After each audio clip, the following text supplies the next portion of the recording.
And it's amazing to me how often I went and was miserable.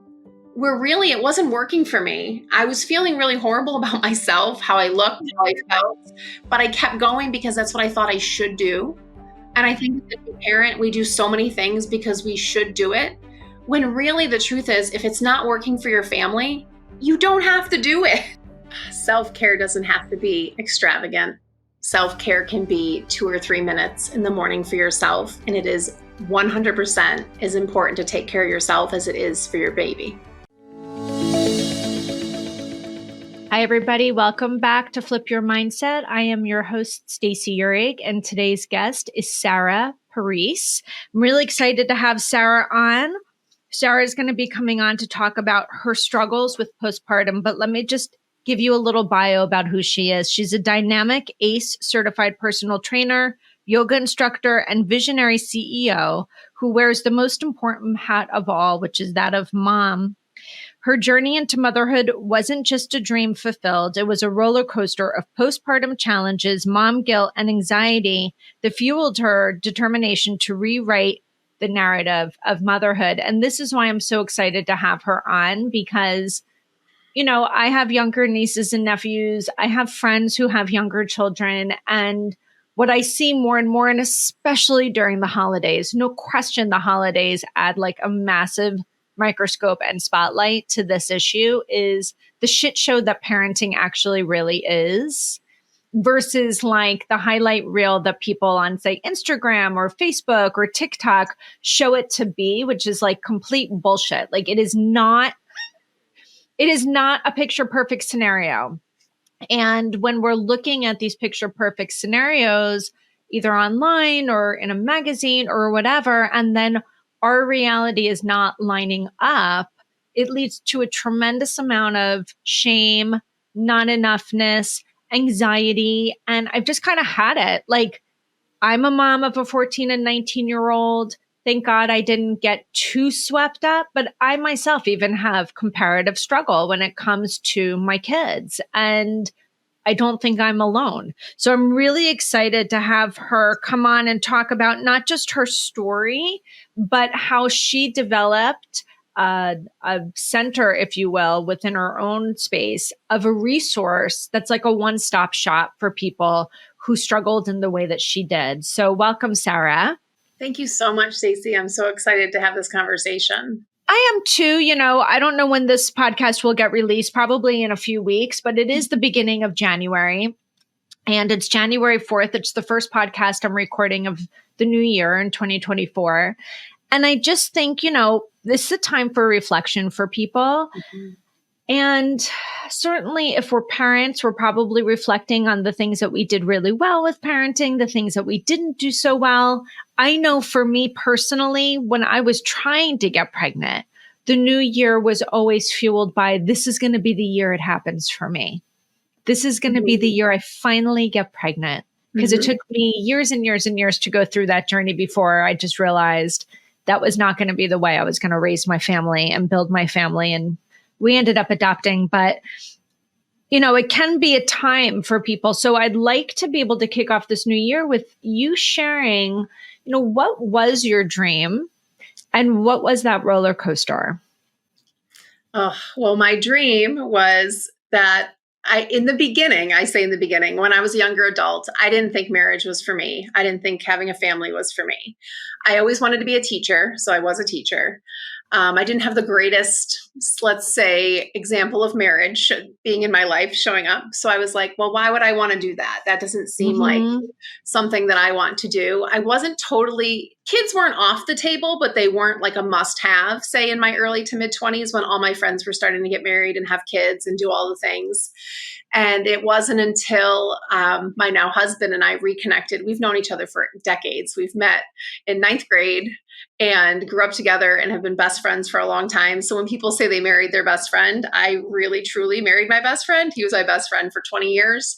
And then we finally got our shit together and said, this could be something. This could be amazing. And when we told our friends and shared with our friends from childhood, they were like, yeah, why did it take you guys so long? And we were like, well, that would have been helpful like 20 20 years ago. It would have saved us a lot of heartache and a lot of time. But so the dream wasn't necessarily a dream until we got together. And then I knew I definitely wanted to have kids. We got married in our mid 30s, and I knew at that point, like, it was going to only get harder to have a baby.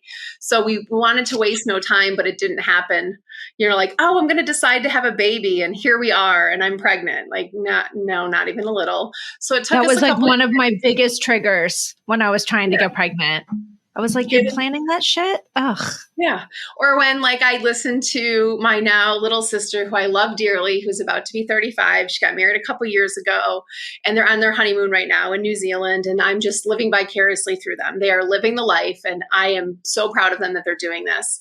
But they're going to get home, and they're going to get pregnant, and they're going to have a baby by the end of this year. And I hope and pray and give all the energy that I have to that. I hope it works out for them. But the real truth is, like, it probably won't. Like, that's not how it works. And I feel like growing up, you're like, oh, you decide to have a family, and you have a family, and you want. But can I just pause you for 1 second? Because we as women, let's just call it out, spend like from the age of like 15 to 25 trying not to get pregnant. Exactly. I shouldn't generalize that, but I'm just talking about my personal experience. Like, you are doing everything to avoid getting pregnant. Yes. And then all of a sudden you're dying to get pregnant, and it's like you're failing a test, and you're like, wait a minute, how did I just put all this energy to avoiding something that I so desperately want now, and it's not happening? Mm-hmm. And I remember thinking to myself, oh my God, I wish someone had told me that what a small percentage of people actually get pregnant when they first start trying. Mm-hmm. That would be a great conversation for everyone to have, like, as soon as you think about having a baby, even if my doctor shared, like, this is going to be a process. Seriously. Like, it's my doctor. Why would you not share this? And if it wasn't until like around the year mark where I was so frustrated, and we were doing all the things. And of course I was like taking my temperature and peeing on sticks and doing all the things, charting my ovulation. And it wasn't until like the year mark where they were like, okay, let's talk about some interventions. Let's figure out what is going on. Cause I wasn't super young, like I was 35. So I was technically geriatric, which I don't even get me on that conversation. We could be here all day. But it wasn't until like I started learning more and kind of taking a deeper dive on how hard it is to get pregnant, especially when you're a little bit older. And I don't think 35 is old at all. I was living in Southern California. None of my friends had kids. They were all freezing their eggs.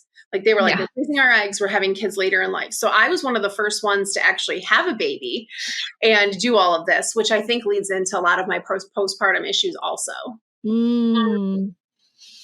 So you have your first child. Mm-hmm.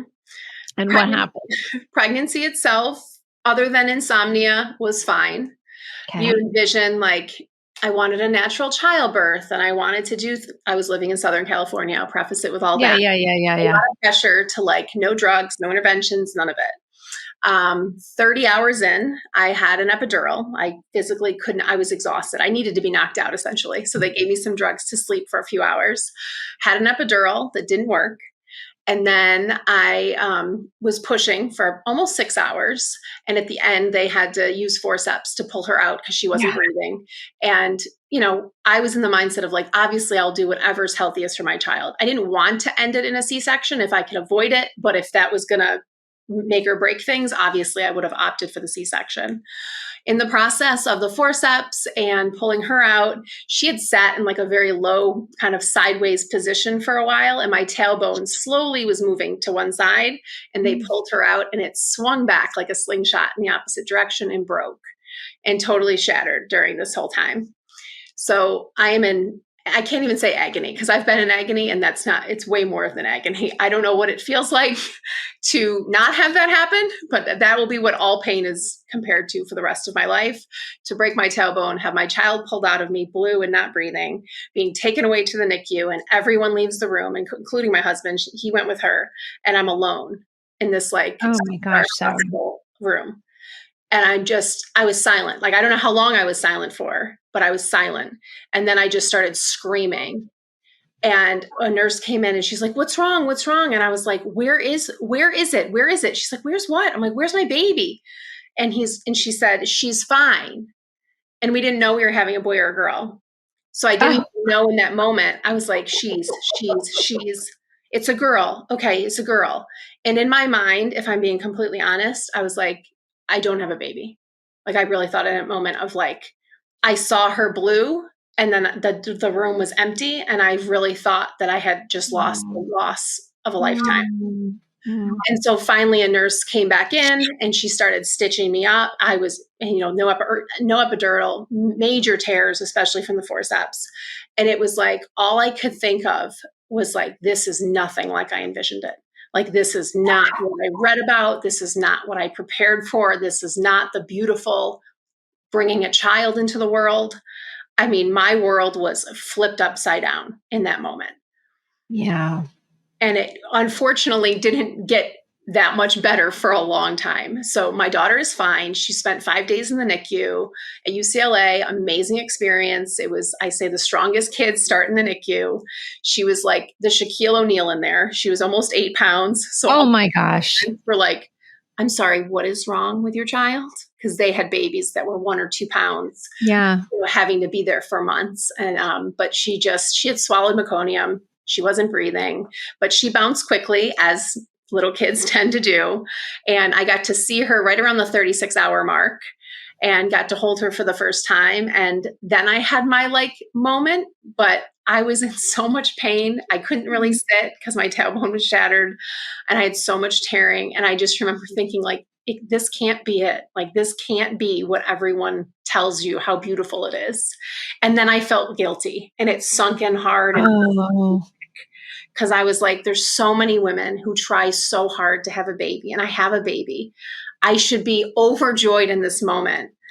And it was just, I can't say it was rock bottom, but in the moment, I thought it was rock bottom. Yeah. I mean, this is a really, really profound story because it really does highlight, like, first we have this vision and this fantasy and this ideal way that we think things are going to go. Mm-hmm. Yours is a very extreme scenario of how it goes in something we don't plan. Mm-hmm. And it's, what I hear in my head is like, life is what happens when you're making plans. Like, this is the messy life. Mm-hmm. This is what happens. Not for everyone per se, but it's an example of how we can plan, prioritize, put so much energy into a birth plan and to how it's going to look and the outfit I'm going to bring my baby home in and like all the things that we think we put so much energy to. Mm-hmm. And in that moment, you're like, oh my God, but she's just alive. Thank God. Because we almost kind of take that for granted through the whole process, don't we? 100%. And I thought, and then of course I felt even more guilt because I saw those parents and the faces of those parents who have been in the NICU for months. And I Yeah. was like, how dare you? Like, your baby has all her pieces and parts. And for the doctors told me right from the beginning, like, she will be fine. Like, she's going to need some Yeah. treatments. She's going to need some work, but she's going to be fine. Like, there's nothing going to be majorly wrong with her. So then I felt like even worse because here I Yeah. am hurting. And I'm like, but you have a healthy baby in all the grand scheme of things. Well, and that's a really tough thing because yes, it's a great perspective to have, but then we're kind of also denying our own reality because we're comparing struggle. And when I learned about comparative struggle, when I read Daring Greatly by Brene Brown, Yes, so good. I was like, oh my God, because we all do it. And it reminded me of a scenario. I had a close family member who had cancer. And it was like a devastating blow because we get so scared when we hear about cancer, right? Yeah. And, fast forward, she's great and it's been 12 years, but she put her head down and went through all the treatments, all the chemo, all the things. And she too had this comparative struggle, even while going through chemo, because she'd look around and say, but I know this is going to work for me. She had a low stage. It was very treatable, very curable. And she could see that there were people there that were not going to probably make it despite going through the treatment. Mm-hmm. So she was denying herself her reality. And it wasn't until she was all the way on the other end. And she called me bawling. And it was like 18 months in. She's like, I had cancer. And I was like, okay, there you are. Like, now let's have the conversation. But that whole time, it's not that she was denying herself the fact that she had cancer. That wasn't what was happening, but Mhm. she wasn't allowing herself to feel all the complexity of the feelings, Mhm. fear, grief, worry, sadness, anger. She wasn't allowing herself to feel it. She was so worried about, how do you feel? Are you going to be okay? Mhm. And that's part of these challenges that people walk with when we deprioritize our own needs Mhm. because we don't know how to go through the process of feeling feelings. It can really create a real cluster. Absolutely. And it's not even, it's like you're going through something. And I feel like we have to like fake it to make it, or we feel like we should fake it to make it. And Yeah, with I think that that's the postpartum, point. and with postpartum depression and anxiety, I feel like every day women are faking it to make it because they're like, I Well, and didn't feel like this. I think part of the reason why is because we don't want people to worry about us. We're again deprioritizing Yeah. ourselves. If they know I'm struggling the way that I'm struggling, they're going to be upset. Mhm. And I can't handle being the person that caused stress, overwhelm, pain for someone else. And it reminds me of a time I had a conversation with a young lady who also happened to have gone through cancer. Mhm. And she had gone through all the treatments. This is many years ago. She had gone through chemotherapy. She had lost all of her hair. She was clearly very sick. Mhm. She never told her parents, who she saw on a daily basis, she never told her children that she had cancer or that she was going through chemotherapy because she didn't want to be the cause of someone's stress or sadness. And I said, well, how did you explain the hair loss? I just told them I had alopecia. And I just thought, this is a really interesting yet extreme case of, it pains me to even consider being a source of pain or sadness or overwhelm for someone else. So I am just going to play the role of Mhm. okay, of good girl, of all these things when it's completely false. And when we cannot show up in our authentic self, we cannot connect. But Mhm. we must connect and struggle. Otherwise, we're going to suffer with anxiety and suffer with some of these things that you're talking about. Mhm. Also, I remind people too, it's like, especially people that are close to you, they want to care for you. They want to help you. They want these things. So when you deprive them of those things, of like knowing your true authentic self and allowing them to share what they have and their gifts that they have, that also makes them feel loved. It makes them feel appreciated. It So does. you're making the decision for them, which I never And enjoyed. I actually said that to that person, but Mhm. there are times, and I don't know that it was the case for this particular person or not, but Mhm. there are times for sure where you don't share because you know for sure Mhm. that the person you're going to share with, let's just say it's a parent or a sibling, is so limited Yes. that actually them telling you, like them not reacting in the way that you really need, not want, could be so painful. It's like almost like a spotlight and a microscope on the fact that that person is so limited that they cannot support me even in this hardest, worst time, Mhm. right? Because we know that this exists for sure. Absolutely. I could see why someone would just be like, you know what, I didn't tell them because that was going to actually cause me more pain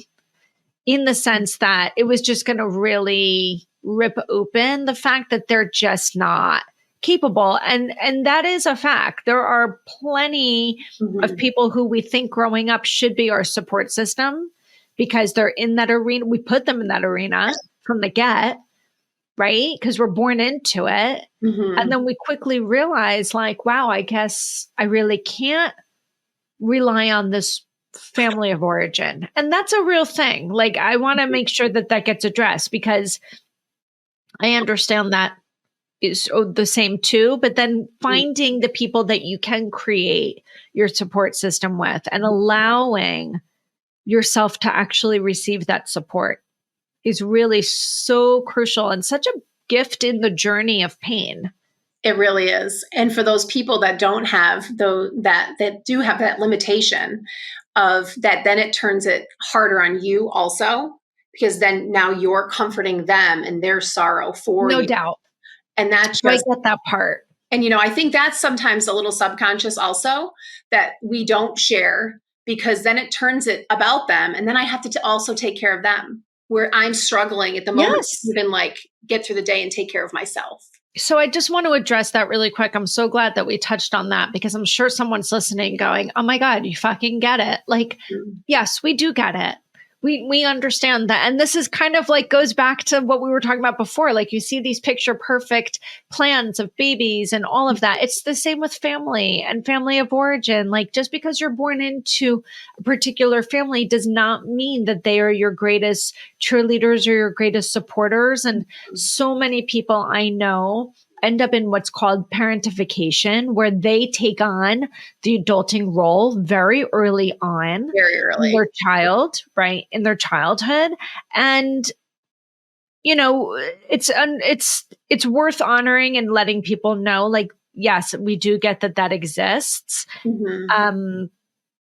And that sometimes that can be a grief situation for the person when they're going through something like what we're talking about. So we understand that there are limits, right? And that not everything looks the way it would, but creating some sort of support system for yourself, Absolutely, even if it has to be outside of your family of origin, is not just a want on a human level, it's a need.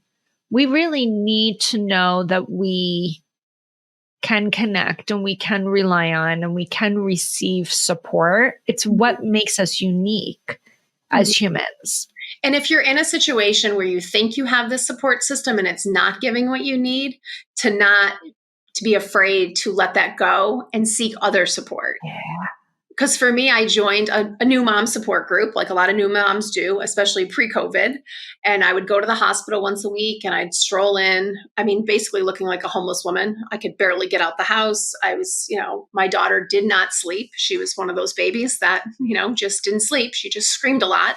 So I'd roll into this support group and there was a group of women, most of them lovely, lovely people. They're still friends to this day, but everyone looked perfect.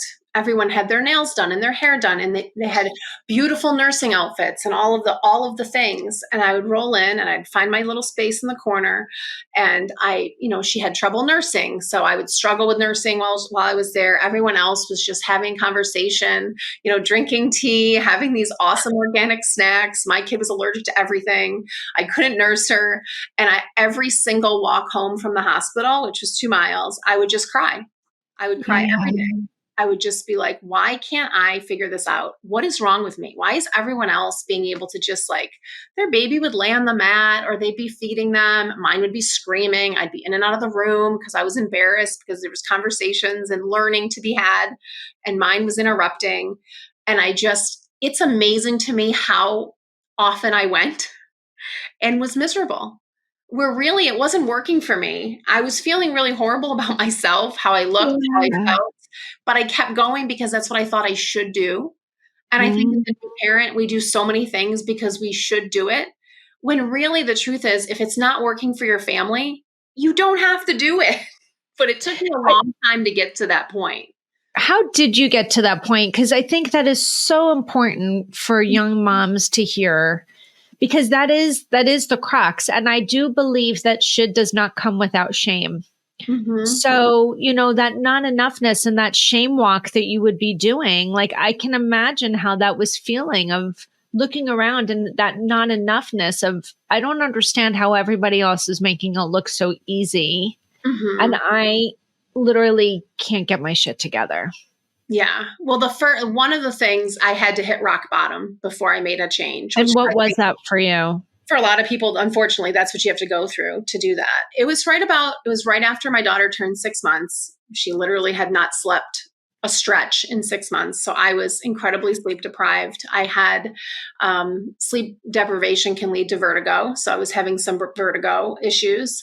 And it was the day after St. Patrick's Day, because I had just walked. I was living in Santa Monica, California. So I just was out walking with her kind of in the middle of the night on St. Patrick's Day, seeing everybody out and leaving the bars and having so much fun and just being like, my life used to be fun. Like my life used to be good. Talk about a guilt feeling as you're walking your daughter and thinking about how good your life used to be before you had her.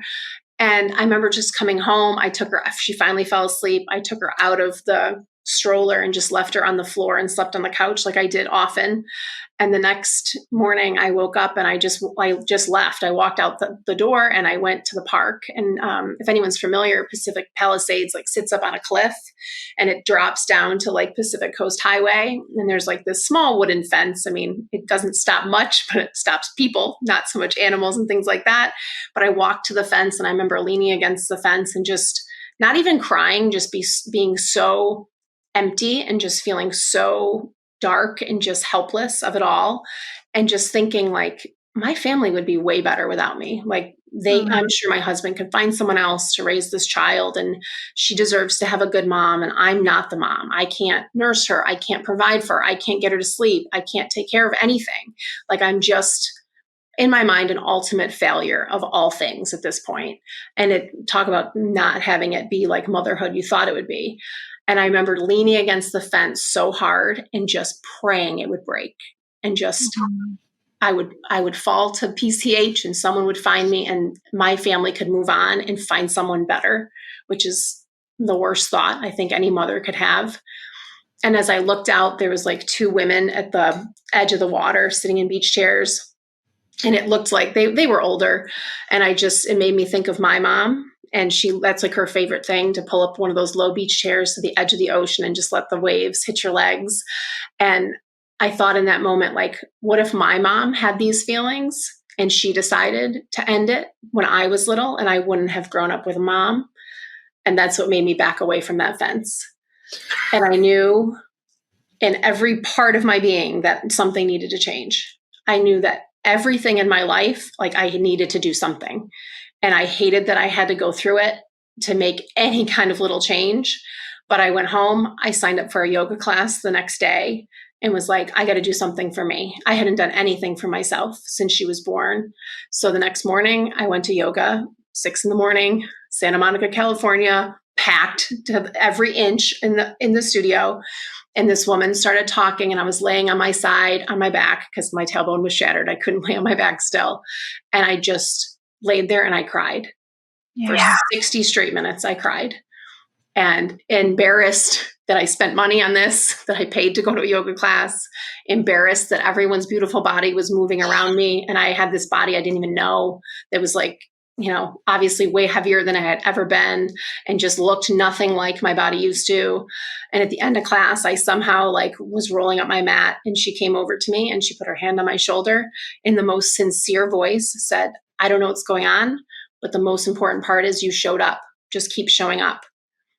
And she knows now because we're very good friends now. I didn't know her at the time, but she changed my life. The whole walk home, I was like, you need to start showing up. You need to start showing up for your husband. You need to start showing up for your daughter. You need to start showing up for yourself. And from that day forward, I have not looked back. It was part of my journey, but that's all. It was just part of my journey. So I just every single day took little tiny baby steps, even if it was just having a cup of tea outside in the sun, something I love and enjoy so much. Every single day I started doing something very small that put a smile on my face. And it started to change everything. And it started to snowball into eating better and moving my body again. And I went to a therapist. I started physical therapy for my internal physical therapy. And everything started to change. And one of my last sessions with my internal physical therapist, she said, so what's next for you? Because she was convinced at this point I would never have another child. So she wasn't going to ask that question. And I said, through this whole, it was probably a 6 months, like the second 6 months of my daughter's life, where I was going through this transformation and going through this change. And I was looking for someone to just tell me what to eat, Tell me how to move my body. Tell me how to get to this mom mindset of that you can do this and it doesn't need to be perfect, I promise you.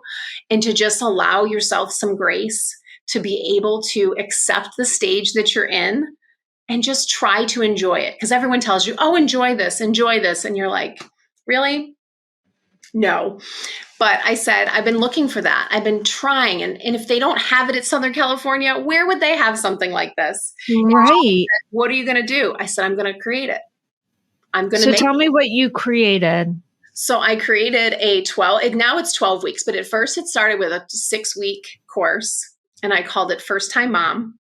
And the whole goal was to have more great days for mom because I had realized that I hadn't had a great day in over a year. And I really wanted that to be the whole idea of more great days because moms deserve great days too. So I took the physical because I had been a personal trainer and yoga instructor since 2006. So I had the background and I thought, if you have the background and you can't do this, how is someone that doesn't supposed to do Amen. that? So I put together a physical program of it, like a laid out personal training program, and started taking some of the moms I had met at UCLA through it because everyone was in the same boat. They're like, I just want to lose weight. I want to fit in my old clothes. It started as like a weight loss program and then incorporated the nutritional aspect and laid out exactly what in the beginning, what nursing mothers needed to incorporate working out Right. and not. Now I have learned through my journey, most people are not nursing when they start taking care of themselves. It takes people years to get there. So now it's more family friendly. Meal prep and meal planning. I give everyone their grocery list, so it takes away the mental load part of it all. But the biggest piece is the mindset and the emotional part of addressing things like mom guilt, of where it comes from, of these like societal expectations and your family expectations. And really just the whole goal of the program is to find that spark and that shine for yourself again as a mom, because we all deserve it.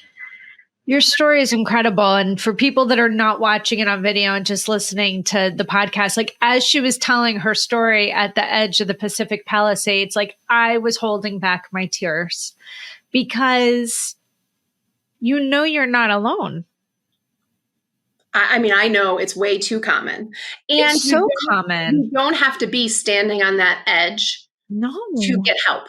You don't have to be standing on that edge and hit your rock bottom. Like stop yourself before you hit that rock bottom. And that's what I hope I am for moms of like, if you're feeling you're not yourself, say something. And that's why I have that's what I was thinking. Like, and I don't want to spend too much time on it, but when you were at the edge of that cliff and you had that realization, which was so profound, who did you go to with that information and that realization? Because speaking those words could be very challenging. Mm-hmm. And it's funny because you think like your family is that you talked about your family being that support system. It was a totally random woman that I had met at the park just a couple months before. And she just, I don't know, she resonated with the struggle. She had also just had her first child. We had very different life paths. She was very young. She got pregnant right away. Our stories were very different, but she was in it. Her daughter was just a couple months older than my daughter, and she was living it. And then I went to her that night and just said, like, I have problems. She's like, we all do. And I'm like, no, I really I need to find a therapist. I need to figure this stuff out because I can't be like this anymore. And I told her everything and she did. She lost it. She was crying. I was crying. It was just, and it's amazing because she was such an important person in my life and she's not in my life now. Not for anybody. I do believe that people come in. Mm-hmm. I believe people come in when they are needed and when the role has been done, then they may not need to be in the role anymore. Yeah. And it's amazing to me because I just thought that she will always be in my life, but then our lives just went in different directions. And, I love the expression, a season, a reason, a lifetime. And Yeah. that's what I kind of chalk it up to be, that she needed to be in my life at that time. And that's what I did. She helped me find a therapist, and she became one of my first clients to go through the program. That I took her through that program, and I've tweaked it and critiqued it ever since, and it's changed a lot, because I did realize it wasn't moms that were like 6 weeks out raring to go to get their pre-baby body back. It has very little to do with weight. Like one of my clients a couple years ago said weight loss was like a pleasant side effect of everything else that I took from the program. Mm. So that's what I want to get to now as we round out. If someone's listening to this and they're like, oh my God, I'm in the shit right now, or my sister's in it, or my aunt is in it, or my cousin's in it, or my best friend is in it, how can they get started? How can they reach out to you and learn more about what you do? You can find me on Instagram. I'm Great Days by Sarah, because my whole thing is that you deserve to have more great days. And I send people right to my Facebook group first, because if you're not like right at that point of being like, okay, I need to fix this, I have a Facebook group called Time Out for Moms, and it's wellness, accountability, and support. And we start small. So it's like little things. It's tips, tricks, and strategies for self-care for busy moms. And I hesitate to even say busy moms, because I have never found a mom that's not busy. So yeah, no kidding. And if somebody's not on social media, do you have a website? I do. It's greatdaysbysarah.com. And you can find out about all the programming. I have a great resource called How Busy Moms Prioritize Their Own Wellness. And it's like a bingo game, like a bingo board that you can just hang up. And the goal is to get bingo at least once a day. And it's different physical, mental, and emotional things. A lot of stuff you can do with your kids, because I do work with a lot of stay-at-home moms. They're like, I'm never alone. I'm like, I get it. That you can incorporate it with your family also, because that's the best part. I help moms who are like the top of the pyramid, and then it's the trickle down effect. It helps their families be healthier also, which is amazing. I love it. Well, thank you so much for coming on and being vulnerable in sharing your story. And it's so important. I do too. And look, I get this again from Brene Brown. Shame cannot live when it's spoken, right? When our stories are spoken, we start to melt away the stigmas. And, I'm sure that someone's listening today that they've either gone through something similar or going through something similar, or they know someone that is, because it is that pervasive. And I think it's really important that people know that there is someone out there who has a similar story, who's created something specifically based on that. So guys, if you want to know more, you're going to go to Sarah's website. It's going to be Great Days by Sarah, and it's Sarah with an H. So Sarah. And you want to check her out on Instagram and Facebook as well. All the links will be in the show notes. Sarah, as we round out, what's one thing that you wish you knew that you would like to leave as like that little nugget for our listeners? Self-care doesn't have to be extravagant. Self-care can be 2 or 3 minutes in the morning for yourself. And it is 100% as important to take care of yourself as it is for your baby. Thank you. Excellent. Guys, again, it's Sarah Parise. It's Great Days by Sarah. Sarah, thank you so much for coming on today. Thank you so much, Stacey. I really appreciate you.